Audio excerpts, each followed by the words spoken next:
Un bon musulman devrait-il s'appeler Zemmour? C'est le titre de cette émission. La structure de la valve du porc et de l'homme sont extrêmement proches. Si vous voulez vraiment détruire l'avenir d'un enfant, donnez-lui un téléphone. Le plus tôt possible.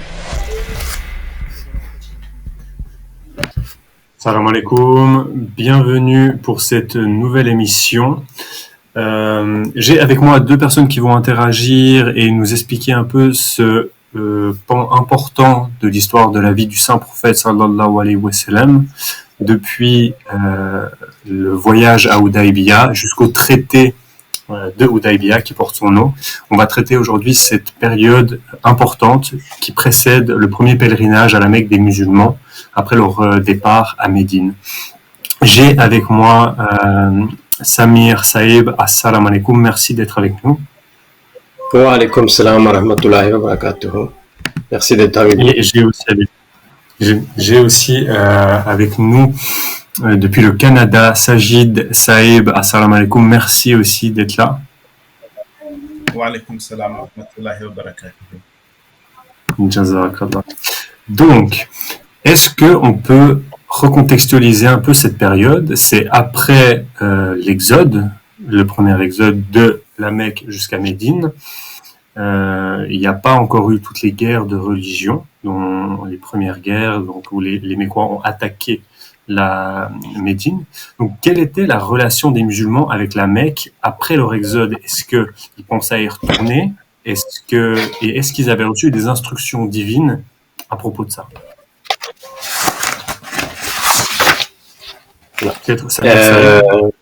Je vais commencer, ouais. Donc en fait déjà, ils avaient gardé un amour toujours fort en fait pour la Mecque. Ils étaient, c'est à ce moment-là, ils avaient eu une injonction de la part d'Allah dès lors qu'ils avaient migré vers Médine, non pas de prier non pas vers Jérusalem, mais de prier vers la Mecque. Et au-delà de ça, c'était vraiment et puis il y avait aussi une injonction d'Allah comme quoi la Mecque allait devenir allait être le centre de l'islam. Donc il y avait vraiment et le saint prophète Mohammed sallallahu alayhi wa sallam avait en tête à chaque fois de reprendre la Mecque. Donc il avait ça en permanence. Après, je laisserai peut-être Sajid Saeb compléter des éléments de contexte à ce moment-là, mais voilà à peu près, on va dire les éléments principaux de ce moment-là en tout cas.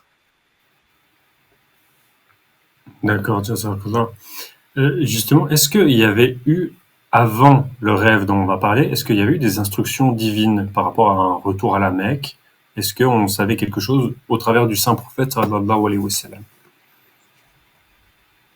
Sajid Saeb, non? Oui. Vous entendez? Est-ce qu'il y avait eu des instructions venant de Dieu concernant le retour?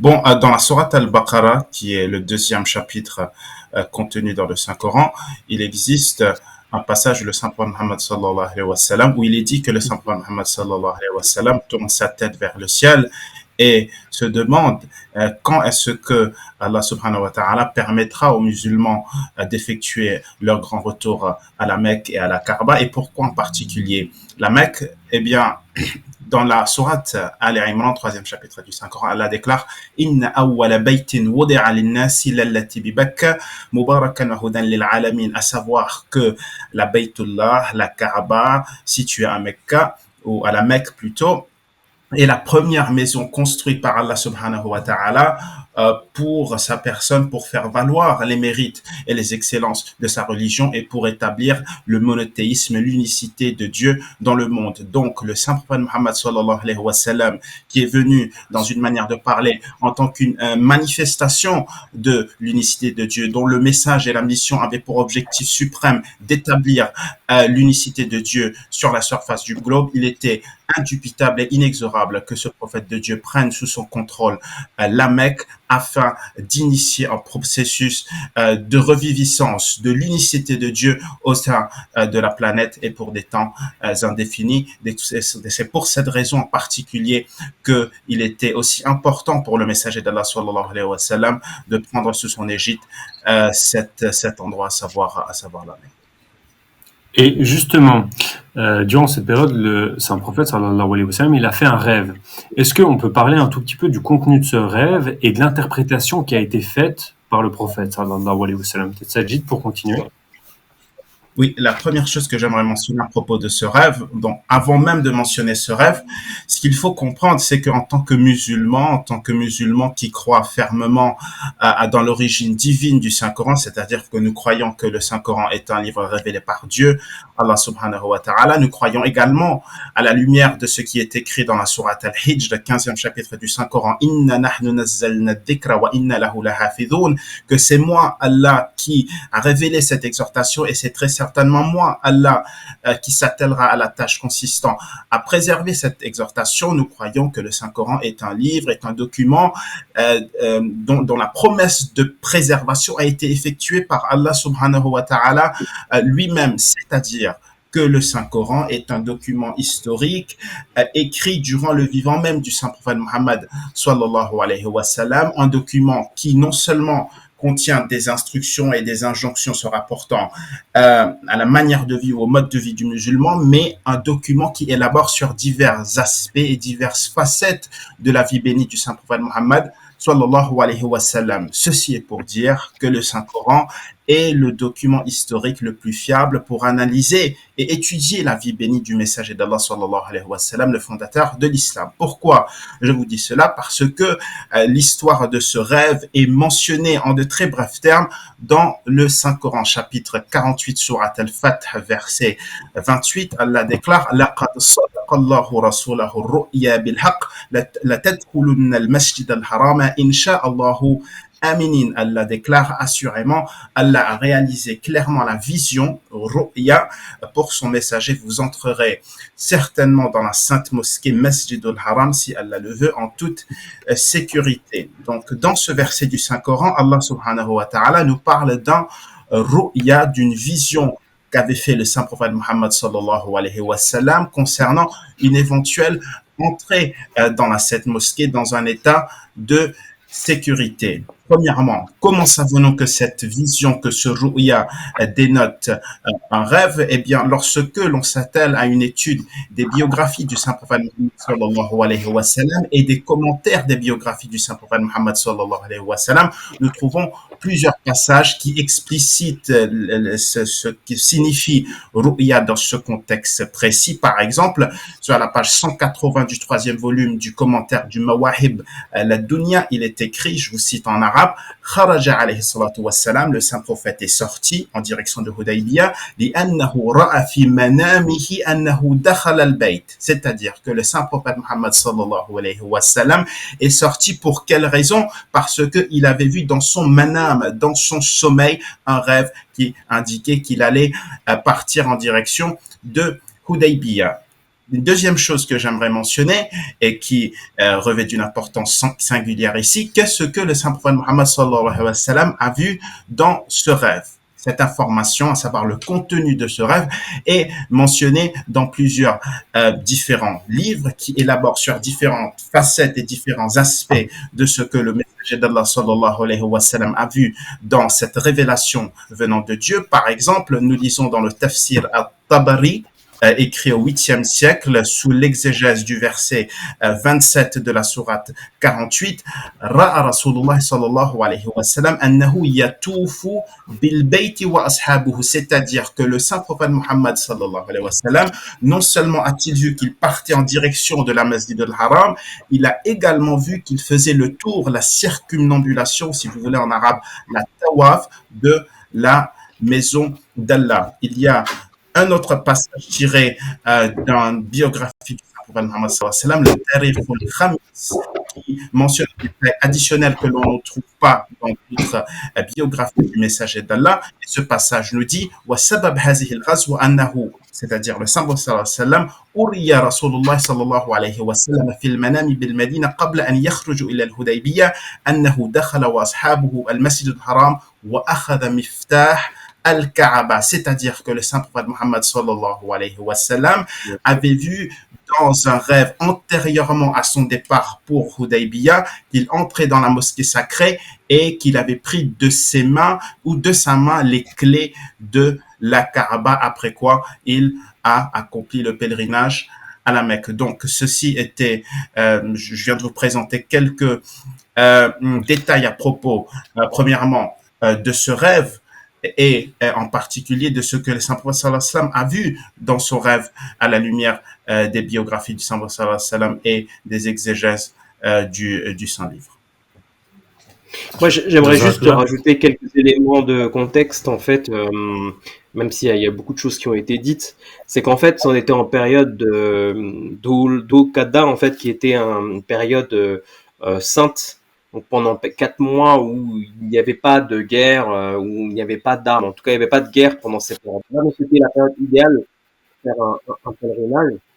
Et il y avait ça aussi. Et puis une autre chose, c'est que le Prophète sallam avait demandé à ce que des personnes qui étaient musulmanes mais qui étaient bédouines de venir faire le pèlerinage et tout le monde n'est pas venu. Donc c'était des gens qui n'avaient pas forcément une ferme foi par rapport à d'autres, et il y avait 1400 compagnons qui sont partis et avec un objectif de sacrifier 70 animaux. C'est-à-dire qu'il y avait une vraie motivation à vouloir à y aller, une vraie détermination, et c'était la période idéale. Normalement, tous les feux étaient au vert pour pouvoir y aller. C'est tout ce que je voulais rajouter par rapport à l'explication très, très complète, bien évidemment, du frère Sadji. D'accord. Donc, ils ont interprété ça comme une possibilité de faire le pèlerinage. Comment est-ce parce qu'ils sont allés en direction de la Mecque, comment est-ce qu'ils ont voyagé, ces musulmans? Est-ce qu'ils étaient équipés pour le combat? Parce que c'était une période tendue, une période de possible guerre. Samir Saeb. En fait, non, ils étaient pas justement, en fait, traditionnellement, les Arabes avaient toujours leur arme avec eux, mais ils avaient dans leur arme avec un four, ils étaient dans un fourreau. En tout cas, l'épée était restée dans le fourreau. Donc, c'est-à-dire ça signe que il n'y avait pas la volonté de vouloir faire la guerre. Et la deuxième chose, c'est que donc il n'y avait pas du tout cette volonté-là de vouloir faire la guerre. Par contre, il y avait des mesures de prudence, c'est-à-dire qu'il y avait un contingent qui était à l'avance de quelques kilomètres pour pouvoir prévenir le saint prophète Mohammed sallam en cas de problème.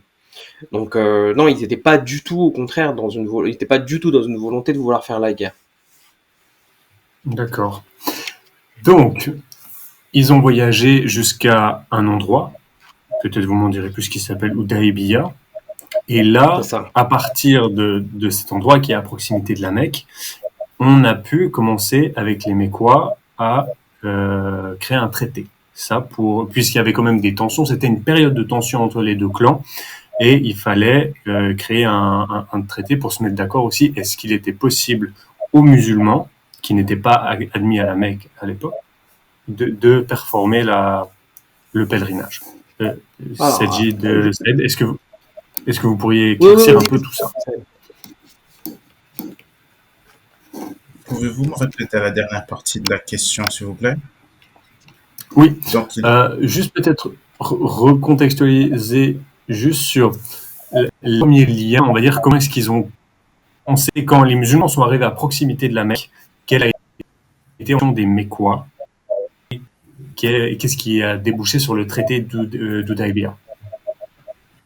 Donc, pour vous donner une réponse très simple, parce que j'ai pas les références devant moi, le traité de Hudaybiyah était une tentative de la part des Mécois de disgracier, de faire du mal et d'humilier les musulmans. C'est-à-dire que lorsque le saint prophète Mohammed sallallahu alayhi wa sallam se présente ou part en direction de la Mecque pour effectuer, comme je vous l'ai dit, et conformément à son rêve, la circumambulation, le tour de la Kaaba, les Mécois l'en ont empêché et ont essayé de conclure un traité avec le prophète Mohammed sallallahu alayhi wa sallam. Et au cours de ce traité, les Mécois ont essayé d'imposer toutes sortes de conditions, on ne peut plus humiliantes aux musulmans. Par exemple, il y a une condition dans ce traité. Alors, on va arriver aux conditions juste après. Je voudrais juste qu'on reste encore sur quelle a été aussi la réaction des Mécois quand ils sont arrivés, avant qu'ils fassent un traité. J'imagine que quand on est en période de tension comme ça, on ne veut pas directement faire un traité de paix. C'était plutôt une proposition, j'imagine, des musulmans, que ce n'est pas les Mécois qui ont proposé de faire un traité. Samir Sab, vous aimeriez élaborer? Samir Sab, si vous voulez. En fait, ce qui s'est passé, c'est que, si vous voulez, quand ils étaient arrivés, déjà, ils étaient surpris que les musulmans arrivent pour faire un traité. Donc, ils étaient vraiment prêts à faire la guerre. Donc, dans ces moments-là, il fallait que c'était Suhel bin Amr qui est parti là-bas, si je ne me trompe pas, pour pouvoir du coup faire le traité. Il a dit ok, bon on va faire un traité pour expliquer les conditions. Si on fait un traité, c'est ce que disait Suhel bin Amr, c'est dans leurs conditions. Donc c'était des conditions, on va dire très en défaveur des musulmans, mais le saint prophète Mohammed sallam ne voulait absolument pas d'une guerre. Donc ça c'était vraiment l'état d'esprit, on va dire des musulmans et l'état d'esprit des Quraysh. D'accord. Donc, comment expliquer que les musulmans ne soient pas autorisés à performer l'Umrah cette année, donc le pèlerinage, alors que le saint prophète Mohammed, sallallahu alayhi wa sallam, en avait reçu la prophétie grâce à ce rêve? Ceci est une question très importante parce que lorsqu'on y pense, comment se fait-il, comment peut-on oser croire, certains pourraient le dire, qu'un prophète de Dieu reçoit un message de la part de Dieu, une révélation par Allah subhanahu wa ta'ala prédisant ce qui va se passer à l'avenir et que cela ne se passe pas comme prévu. Vous savez, la première réponse à cette question nous a été fournie par le saint prophète Muhammad sallallahu alayhi wa sallam lui-même, et cette réponse est contenue dans plusieurs de ses biographies, parce que cette question lui avait été posée dans un premier temps par les munafiqoun, c'est-à-dire les hypocrites, mais également par d'éminents et de grands compagnons comme Hadrat Omar bin al-Khattab radiyallahu anhu, qui plus tard allait devenir le deuxième calife de l'islam. Donc, nous lisons par exemple dans le Tafsir at-Tabari que lorsque le saint prophète Muhammad sallallahu alayhi wa sallam, après avoir vu ce rêve et après son arrivée à Hudaybiyah, n'est pas parvenu avec ses compagnons à faire le tour ou la circumambulation de la Kaaba, les hypocrites ont commencé à lui dire « Aïna ru'yah » qu'est-ce qui se passe avec ta vision? Tu as supposément vu au Muhammad sallallahu alayhi wa sallam, tu as vu une vision, tu as reçu une révélation de la part de Dieu, Allah subhanahu wa ta'ala, mais comment se fait-il que cette révélation ou cette vision ou le contenu de cette vision n'a pas été accompli? Et le saint prophète Muhammad sallallahu alayhi wa sallam répond à ces hypocrites, il leur dit que Allah subhanahu wa ta'ala ne lui avait pas montré qu'il entrerait très certainement dans la maison d'Allah cette année-là. Maintenant, la question est donc de se poser comment est-il possible qu'un prophète de Dieu ne comprend pas tous les détails associés à une révélation qu'il reçoit de la part de Dieu? Le Messie promis, alayhi salatu wassalam, le fondateur de la communauté musulmane Ahmadiyya, Hadrat Mirza Ghulam Ahmad alayhi salatu wassalam, explique ce concept dans l'un de ses livres, dans son livre Izala Awham, qui se trouve dans le 3e volume de ses trésors spirituels, à la page 308. Il établit une analogie entre les prophéties et le fœtus. Il déclare, et je vous présente un abrégé de ce qu'il déclare, en réalité, dit le Messie promis, alayhi salatu wassalam, les prophéties sont à peu près similaires aux femmes enceintes. Par exemple, en apercevant une femme enceinte, on peut dire avec certitude qu'il y a un enfant dans son ventre et que, assurément, dans l'espace ou en une période de 9 mois et de quelques jours, l'enfant naîtra. Cependant, on ne peut pas dire avec précision à quoi l'enfant ressemblera, dans quel état physique il naîtra et quels seront les traits de son visage, ou encore s'il s'agira d'un garçon ou d'une fille. cela signifie que selon le Messie promet wassalam, qui nous explique de manière extraordinaire ce que sont les prophéties. Les prophéties sont des messages venant de Dieu qui, d'un côté, nécessitent qu'elles soient interprétées, et de l'autre,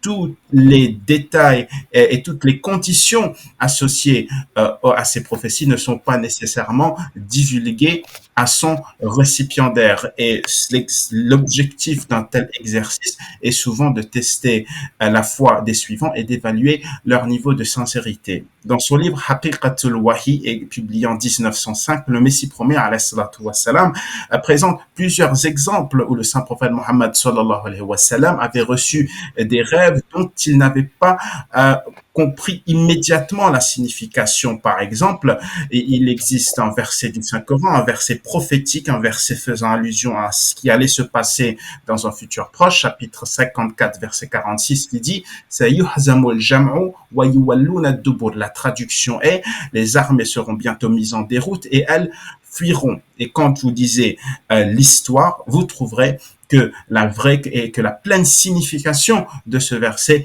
était restée inconnue, non seulement des compagnons du saint prophète sallallahu alayhi wa sallam, mais du saint prophète Mohammed sallallahu alayhi wa sallam lui-même, jusqu'au triomphe de Badr, jusqu'à la bataille de Badr. De même, il existe au cours de la vie du saint prophète Mohammed sallallahu alayhi wa sallam un rêve qu'il avait fait concernant Abu Jahal. Abu Jahal, comme vous le savez très certainement, était un ennemi acharné de l'islam, et le saint prophète Mohammed sallallahu alayhi wa sallam avait vu dans un rêve que Abu Jahal lui était venu et avait pris le serment d'allégeance, était devenu musulman, mais Abu Jahal est mort en tant que mécréant. Ce rêve s'est accompli sous la forme d'Ikrima bin Abu Jahal, c'est-à-dire l'enfant, le fils d'Abu Jahal. Lui s'est converti à l'islam, et c'est comme cela que cette prophétie a été accomplie. Aussi, il existe un autre rêve vu par le saint prophète Mohammed sallallahu alayhi wa sallam, et ce rêve et son interprétation est contenu dans le Sahih d'Al-Bukhari, le livre le plus authentique en islam après le Saint-Coran. Allah avait montré au saint prophète Mohammed sallallahu alayhi wa sallam, antérieurement à sa migration, l'endroit où il allait migrer, où il allait établir la République de l'islam. Et selon le Sahih d'Al-Bukhari, le prophète sallam aurait dit à propos de ce rêve, فَذَهَبَ وَحَلِي إِلَى أَنَّهَا الْيَمَامَ أَوَ الْحَجَرِ. Je pensais que cet endroit était soit Hajar ou Yamama, cependant il s'est avéré être la ville de Yathrib, c'est-à-dire Médine. Donc, ceci est pour dire que les révélations venant de Dieu, les messages venant de Dieu, les rêves reçus par le saint prophète Mohammed sallallahu alayhi wa sallam, tous les détails et les conditions y associées ne sont pas immédiatement divulgués à son récipiendaire. Et ceci est en accord à un principe mentionné dans le Saint-Coran, et je vais terminer avec cela, un principe mentionné dans la sourate Al-An'am, 6e chapitre du Saint-Livre, verset 68, où Allah déclare « Li kulli naba'in mustaqar » chaque prophétie se réalise en son temps et lieu. Samer Saeb, on va passer du coup au récit d'Abou Basir. Donc, qui était Abou Basir et quelle était son attitude face au commandement du saint prophète sallallahu alayhi wa sallam? En fait, Abou Basir, alors déjà, il faut revenir sur ce qui est important, c'est aussi de revenir sur le traité de Hudaybiya, pas forcément dans le détail, mais de se dire que ça avait été un traité qui avait été, déjà, dans un premier temps, c'était Suhal bin Amr qui était venu, qui était un Quraysh, qui avait donné ses conditions de pouvoir qui avait donné ses conditions pour faire le traité de Hudaybiya. Et dans ces conditions-là, il y avait des choses très très injustes, c'est-à-dire le fait que, par exemple, en fait, ce qui s'est passé, c'est que déjà le prophète sallam ne pouvait même pas mettre par exemple que le prophète le déclare en tant que le prophète de Dieu, et comme ça, c'était pas accepté par les catholiques. Mais au-delà de ça, il y avait aussi, par exemple, le fait, et ça c'est important de préciser, c'est que par exemple, les personnes qui sont devenues musulmanes et qui sont mécoises, ne peuvent pas aller à Médine. Elles doivent retourner à la Mecque. Pourquoi je précise ça? Et par contre, si une personne de Médine qui a, Samir Saeb, excusez-moi, juste le micro, est-ce que vous pouvez juste le bouger un tout allô, petit peu? On vous entend pas très bien. Ouais, c'est mieux là? Vous m'entendez mieux là? Allô, allô? c'est mieux, c'est parfait. Ok, Continuez, désolé, pardon. j'ai juste baissé un peu le micro. Non, non, il n'y a pas de souci. Et par contre, l'inverse était que si une personne, par exemple de Médine, avait ne devenait plus musulmane, elle avait le droit d'aller à la Mecque, d'aller à la Mecque sans problème. Donc il y avait une forme d'injustice. Donc il y a ce sentiment d'injustice qu'il faut préciser. C'est pourquoi je parle de cette personne, Abu Basir, c'est parce que lui était une personne de la Mecque qui lui avait été devenu musulmane. Et donc qu'est-ce qui s'est passé, c'est que lui il ne pouvait pas revenir. Enfin lui il voulait revenir. Et il savait que c'était injuste là où il vivait à la Mecque. Donc il a essayé de revenir.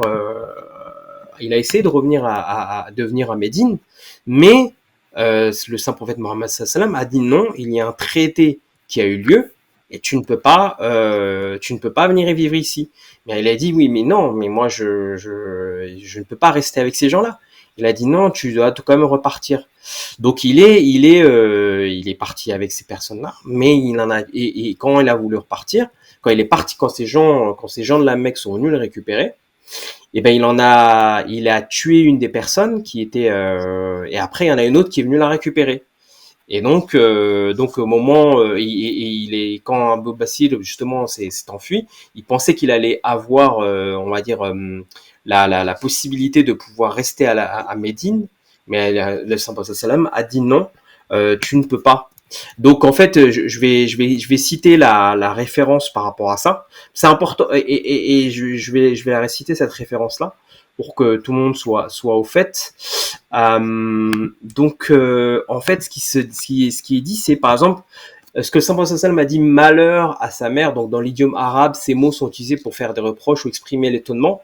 Cet homme allume le feu de la guerre si seulement il y avait quelqu'un pour le contrôler. Donc en fait, ça, c'était pour dire qu'il allait allumer le feu de la guerre.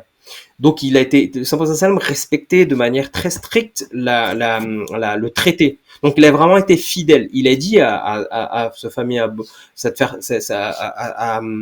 Basir que ne t'inquiète pas, Allah te trouvera une solution. Donc en fait, ce qui s'est passé, c'est qu'après il est parti, il s'est enfui. Il n'est pas parti à la Mecque, mais il s'est réfugié. En fait dans une autre ville qui était dans une côte à côté de la mer Rouge, qui est pas loin de la Syrie. Alors je l'ai pas en tête la ville, mais je vous la redonnerai là dans quelques minutes. Et ce qui a fait que en fait finalement c'était une bénédiction, puisque c'est devenu le deuxième foyer musulman, puisque d'autres suite à ce traité là, d'autres musulmans se sont aussi installés là-bas. Et donc, derrière tout ça, il y a aussi des allégations qui ont eu lieu. Donc voilà un peu l'histoire de Abu Basir, mais ça montre surtout, et surtout dans ces temps actuels où on voit la guerre actuellement, que même à l'époque du Prophète sallam, malgré le fait qu'il aurait pu être en position de force, etc., ou malgré qu'il aurait pu faire la guerre, ou il aurait pu dire non, là il y a une personne qui est musulmane et qui, de manière très juste, elle voulait en fait retourner à Médine parce qu'elle ne voulait pas se faire maltraiter par les Mécois, mais le Saint Prophète sallam a absolument voulu à veiller à respecter le traité par respect de celui-ci, au point même où de mettre en danger la vie d'un musulman. Et celui-ci a dû s'enfuir quelque part d'autre, qui était même pas et là où la grâce d'Allah est là, c'est que finalement l'endroit où il s'est réfugié est devenu un point de force pour les musulmans. Donc voilà, c'est vraiment le respect de la. C'est aussi une leçon pour d'autres musulmans, pour comprendre que le respect des traités est très important. Donc c'est pour ça que je parle de ça, de cet exemple de Abu Basir. Je sais pas si Sajil Saeb veut rajouter d'autres éléments par rapport à ce que je viens d'évoquer, mais on vous entend pas, Sajil Saeb. Ouais. Oui, maintenant vous m'entendez. Je disais que vous avez raconté cette histoire de manière très complète. Il y a une chose que j'aimerais mentionner toutefois, une chose qui se rapporte à la manière dont les mécréants à l'époque du Saint Prophète sallallahu alayhi wa sallam percevaient Médine, parce que lorsque Abu Bashir était venu à Médine pour chercher refuge auprès du Saint Prophète Muhammad sallallahu alayhi wa sallam et que le Saint Prophète sallallahu alayhi wa sallam lui a dit non, nous ne pouvons pas t'accommoder ici parce que cela nécessiterait qu'on rompe les conditions de ce traité, deux mécréants, deux mécois étaient venus implorer au Saint Prophète sallallahu alayhi wa sallam de leur retourner Abu Bashir. Et que lorsque Abu Bashir fut renvoyé par le Saint Prophète Muhammad sallallahu alayhi wa sallam, lorsqu'il atteignit, lui et ces deux individus, un endroit appelé Dhul Halifa, situé à quelques milles de Médine, en direction de la Mecque, Abu Bashir tua l'un de ses capteurs et le deuxième s'enfuit non pas en direction de la Mecque, non pas en direction de la mer Rouge, mais en direction de Médine. Pourquoi ce mécréant s'enfuit en direction de Médine? Mirza Bashir Ahmad radiallahu anhu, l'écrivain ou l'auteur du Sirat Khatam an-Nabiyyin, une biographie extraordinaire du Saint Prophète sallallahu alayhi wa sallam, écrit que la raison pour laquelle ce mécréant, cette personne qui était venue pour capturer Abu Bashir, s'est enfui vers la Médine, c'est parce qu'il savait qu'à Médine, en dépit du fait que c'était une ville parsemée et plein de musulmans, qu'il allait trouver là-bas un havre de paix et qu'il allait réellement trouver refuge dans cet endroit. Donc, lorsqu'il s'est enfui dans cette direction et que Abu Bashir l'a poursuivi, Abu Bashir l'a poursuivi et voulait le tuer en arrivant à Médine. Mais le Saint Prophète Muhammad sallallahu alayhi wa sallam l'en a empêché, ce qui démontre comment le Saint Prophète Muhammad sallallahu alayhi wa sallam, qui malheureusement aujourd'hui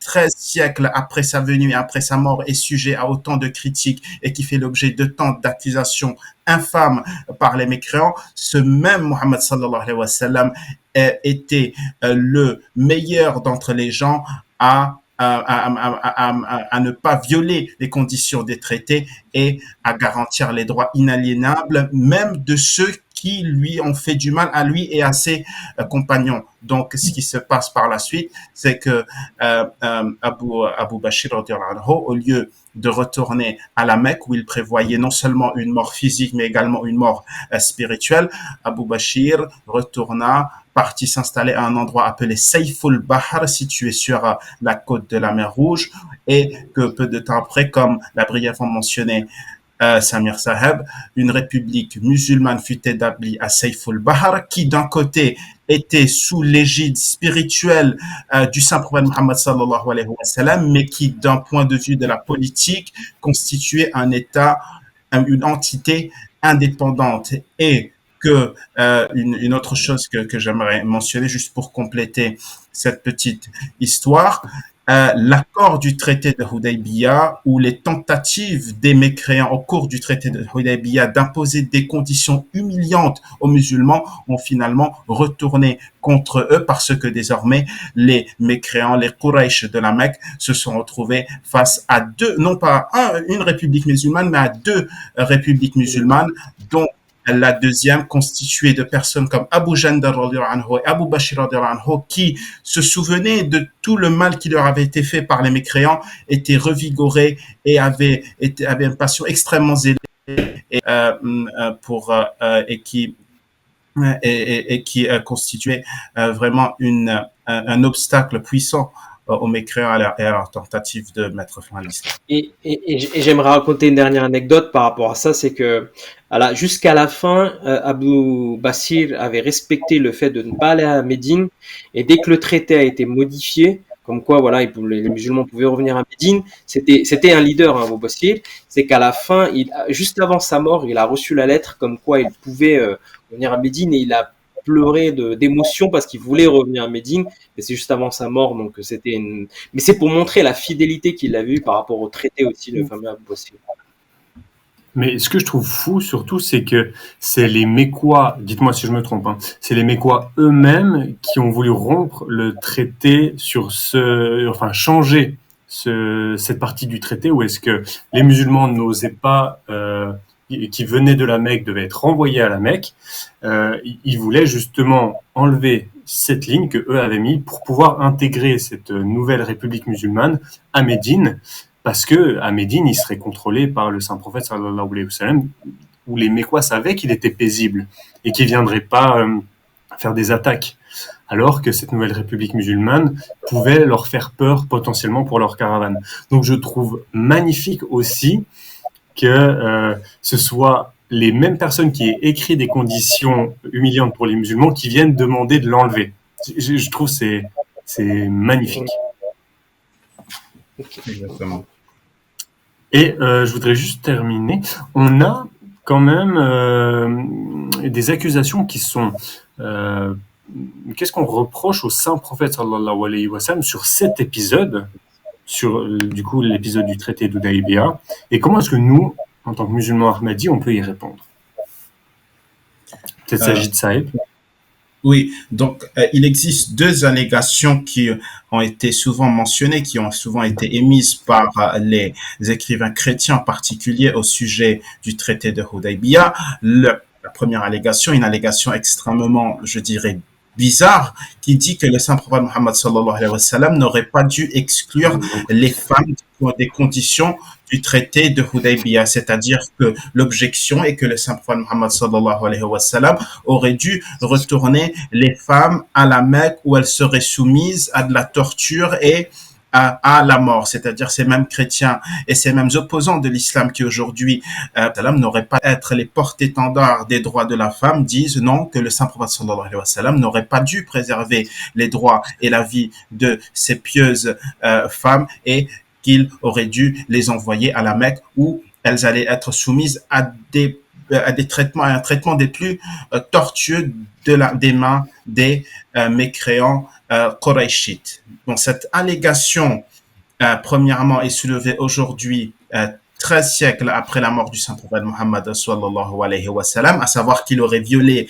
l'une des conditions contenues dans le traité de Hudaybiyah, alors que les Quraysh eux-mêmes, eux qui vivaient durant le vivant du saint prophète Mohammed sallallahu alayhi wa sallam et qui éprouvaient une haine et une inimité des plus véhémentes pour les musulmans à l'époque, eux qui ne ménageaient aucun effort dans leur opposition et leur critique des musulmans, eux, ils n'ont jamais pensé à émettre cette allégation. Et je vous cite un passage du Sirat Khatamun Nabiyyin, Hazrat Mirza Bashir Ahmad déclare: quelle est la raison pour laquelle le Coran, les hadiths et l'histoire de l'Arabie regorgent d'allégations que les infidèles de la Mecque et les autres infidèles de l'Arabie auraient porté contre le saint prophète Mohammed sallallahu alayhi wa sallam et l'islam, mais il n'y a même pas la moindre allusion à une allégation émise par les Mécois selon laquelle les musulmans auraient agi contre le traité de Hudaybiyah. Ceci est le premier élément de réponse. Deuxième élément de réponse est le témoignage d'Abu Sufyan, qui plus tard s'est converti à l'islam, mais qui à l'époque n'était pas encore un musulman, il était un ennemi acharné de l'islam. Le témoignage d'Abu Sufyan devant Héraclius. Ce témoignage, faut le dire, et ceci est un fait très important, ce témoignage s'est déroulé après le traité de Hudaybiyah, c'est-à-dire que devant Héraclius, lorsque celui-ci demande à Abu Sufyan, se prétendant à la prophétie, c'est-à-dire Mohammed sallallahu alayhi wa sallam, a-t-il déjà rompu un accord? Abu Sufyan répond: après le traité de Hudaybiyah et après l'incident d'Abu Bashir et d'Abu Jandal radiyallahu anhuma, non, là, Mohammed sallallahu alayhi wa sallam n'a jamais été trouvé traître en ce qui concerne ces alliances, ce qui est un témoignage authentique et historique prouvant de manière concrète et certaine que ces allégations, que même les Mécois, les mécréants Mécois qui vivaient durant la vie du saint prophète Mohammed sallallahu alayhi wa sallam, eux n'ont jamais osé prétendre que le messager d'Allah sallallahu alayhi wa sallam aurait agi de manière contraire aux conditions contenues dans le traité de Hudaybiyah. Le troisième élément de réponse que j'aimerais mentionner, parce que l'allégation en fait est que le sallam aurait dû retourner également les femmes vers la Mecque parce qu'il n'existe aucune indication dans ce traité selon laquelle les femmes musulmanes ne devraient pas être retournées, alors que cette allégation est tout à fait mensongère et erronée, parce que lorsque l'on étudie les documents historiques les plus fiables, à savoir les témoignages contenus dans le Sahih al-Bukhari, que je répète est le deuxième livre le plus authentique au sein de l'islam après le Saint-Coran, nous trouvons que la partie de ce traité qui mentionne le retour des musulmans cherchant ou voulant chercher refuge à Médine vers la Mecque, cette partie du traité dit La ya'tika minna rajulun wa in kana ala dinika illa radadtahu ilayna. Le terme rajul qui signifie homme et la traduction est que si un homme, un rajul, parce que le terme rajul en arabe ne peut pas signifier femme ou enfant dans aucun contexte. Rajul signifie strictement un homme, une personne du sexe masculin. Si un homme de parmi les Mécois cherche refuge à Médine, il devient impératif au Saint-Prophète sallallahu alayhi wa sallam de retourner une telle personne vers la Mecque. Donc, ceci ce sont 3 éléments de réponse que je vous présente pour réfuter cette allégation. Je voulais juste mentionner une dernière chose, c'est une citation du Sirat Khatamun Nabiyyin, juste pour compléter cet argument. La citation est la suivante: il était totalement impossible pour une personne miséricordieuse et noble comme le Saint-Prophète Muhammad sallallahu alayhi wa sallam de renvoyer des femmes musulmanes impuissantes et vulnérables aux cruautés des infidèles tyranniques. Ainsi, tout ce qui a été fait était non seulement correct, était en parfait accord avec la raison, mais c'était aussi complètement approprié et correct selon le principe fondamental d'égalité, de justice, de miséricorde et de compassion. Rien de plus que la honte déplorable n'est venue à ceux qui ont objecté en ce sens qu'ils n'ont pas retenu leur langue de critique, même concernant un arrangement spécial pour la protection des femmes opprimées et impuissantes.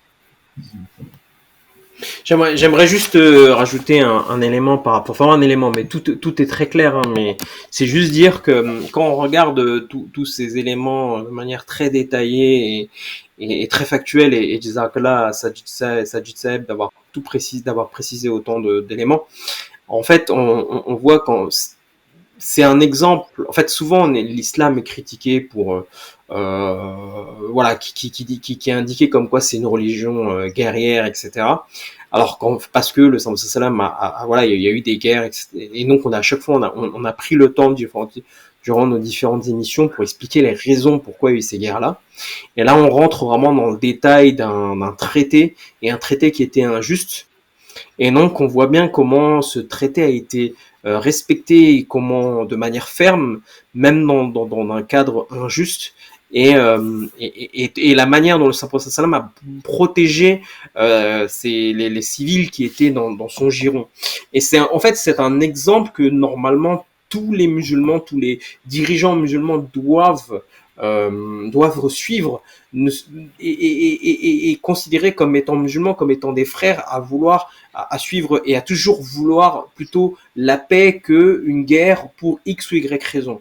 Et donc c'est important, surtout dans ce contexte actuel, de mettre ça aussi en perspective pour expliquer aux gens qui ne connaissent pas forcément l'islam, ou ceux qui connaissent l'islam mais qui ne la connaissent pas forcément bien, que quand on regarde dans le détail de cette perspective-là, que ça c'est le véritable islam, et que si finalement beaucoup de dirigeants musulmans suivaient cet exemple-là, on aurait potentiellement, on ne serait pas arrivé à ce genre de situation-là, quelle que soit l'injustice qui est mise en œuvre de l'autre côté.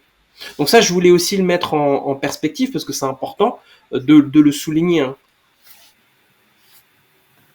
Jazakallah, merci beaucoup. Merci à vous deux. Toutes les informations que vous avez données ont été très complètes, et j'ai l'impression qu'on a éclairé un peu ce passage de la vie du Saint-Prophète sallallahu alayhi wa sallam. Merci d'avoir apporté vos éclaircissements. Merci d'avoir passé cette presque 1 heure avec nous. On se retrouve pour nos chers téléspectateurs très bientôt pour une prochaine vidéo sur un autre épisode de la vie du Saint-Prophète sallallahu alayhi wa sallam, sur des questions qu'on n'a pas pu traiter aussi dans cette vidéo et qu'on traitera dans une prochaine. Je vous remercie beaucoup. Jazakallah. Passez une excellente soirée et à très bientôt, Inch'Allah. Assalamu alaikum wa rahmatullahi wa barakatuh. Wa alaikum salam wa rahmatullahi wa barakatuh. Un bon musulman devrait-il s'appeler Zemmour? C'est le titre de cette émission. La structure de la valve du porc et de l'homme sont extrêmement proches. Si vous voulez vraiment détruire l'avenir d'un enfant, donnez-lui un téléphone. Le plus tôt possible.